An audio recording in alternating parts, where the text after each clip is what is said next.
अगर आपने नया नया मेडिकल स्टोर शुरू किया है, आप एक मेडिकल स्टोर के संचालक हैं या फिर आने वाले समय में आप एक मेडिकल स्टोर खोलने वाले हैं, दोनों ही परिस्थितियों में मेरी इस बात को गांठ बांध लें, कहीं फ्रेम करके लगा लें कि आपके मेडिकल स्टोर के अंदर कम से कम कुर्सियां होनी चाहिए। अब आप कहेंगे कि यार कुर्सियों का मेरे मेडिकल स्टोर से क्या संबंध है? भाई साहब, सीधा और डायरेक्ट संबंध है।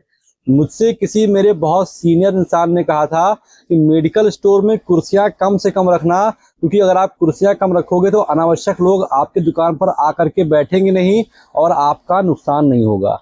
अनावश्यक शब्द का इस्तेमाल मैं इसलिए कर रहा हूं क्योंकि कुछ लोग ऐसे होते हैं जो आपके पास आकर के बैठेंगे अपने इंटरटेनमेंट के लिए, और उनकी जो वाइब होगी वो होगी इंटरटेनमेंट वाली। उनका जो पर्पस होगा वो इंटरटेनमेंट खोज रहा होगा, लेकिन आप दुकान में बैठे हैं अपने धंधे के लिए।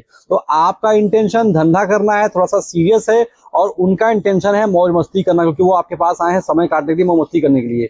तो ऐसे में दोनों को वाइब्स मिलेगी नहीं तो कहानी गड़बड़ होगी। या तो फिर वो आपको डेविएट करेंगे या तो आप उनको डेविएट करोगे, और कहीं ना कहीं आपका माइंड भी डेविएट होगा और आप अपने काम से भटक जाओगे। तो आप जितनी कम कुर्सियां रखोगे उतने कम अनावश्यक लोग आपकी दुकान पर आएंगे और आपका काम उतने स्मूथली चलता है। क्योंकि मेडिकल स्टोर जो बिजनेस है भाई साहब, इसमें बहुत ज़्यादा एकाग्रता की आवश्यकता होती है, बहुत ज़्यादा आपको कैलकुलेटिव होना पड़ता है और बहुत ज़्यादा फोकस होना पड़ता है। तो अगर आपके बहुत ज़्यादा दोस्त हैं, अगर आपके बहुत ज़्यादा जानने वाले लोग हैं और बहुत ज़्यादा पार्टी लवर हैं, फन लवर हैं, तो आपके दुकान पर सुनिए एक बैठका मिला है और उनके दुकान बैठते हैं, बढ़िया एसी लगा है, पंखा लगा है, कूलर लगा है, बैठा रहेगा, आराम से चाय पानी कोल्ड ड्रिंक पिया जाएगा और हंसी मजाक होगी। लेकिन वो कहीं ना कहीं लॉन्ग टर्म के बाद आपके बिजनेस को हैम्पर करती है, नुकसान करती है।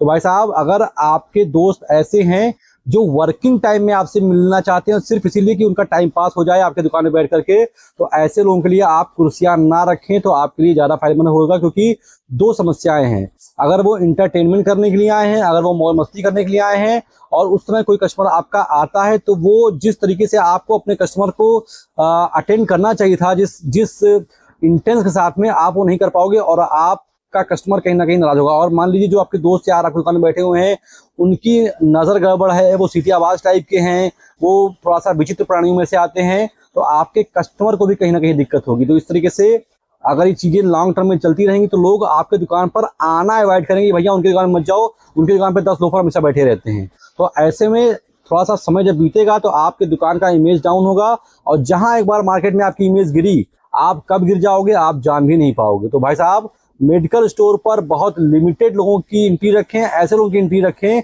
जो आपके बिजनेस में हेल्प कर सकते हैं। जैसे आपके अगर कोई मेडिकल रैप दोस्त हों, आप उनसे दोस्ती करें। मेडिकल रैप हमेशा आपके धंधे में हेल्प करेंगे, उनसे दोस्ती बनाएं, आपका फायदा रहेगा।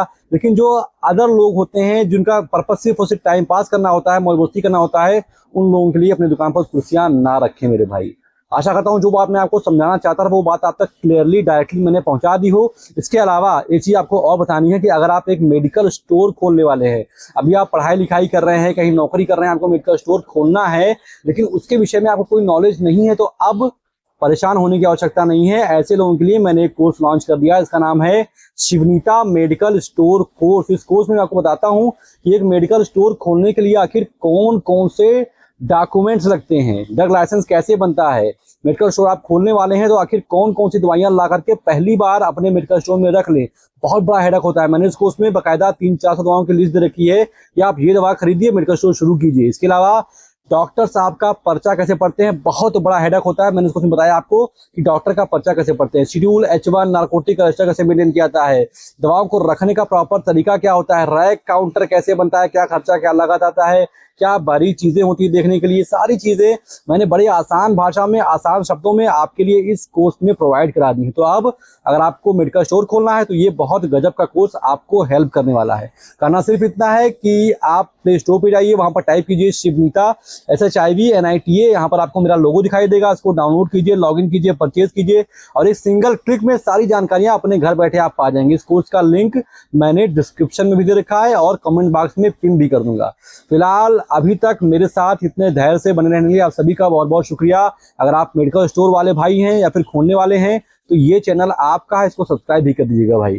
फिलहाल आप दीजिए मुझे इजाजत। आप सभी के कीमती समय के लिए तहे दिल से आपका बहुत बहुत शुक्रिया।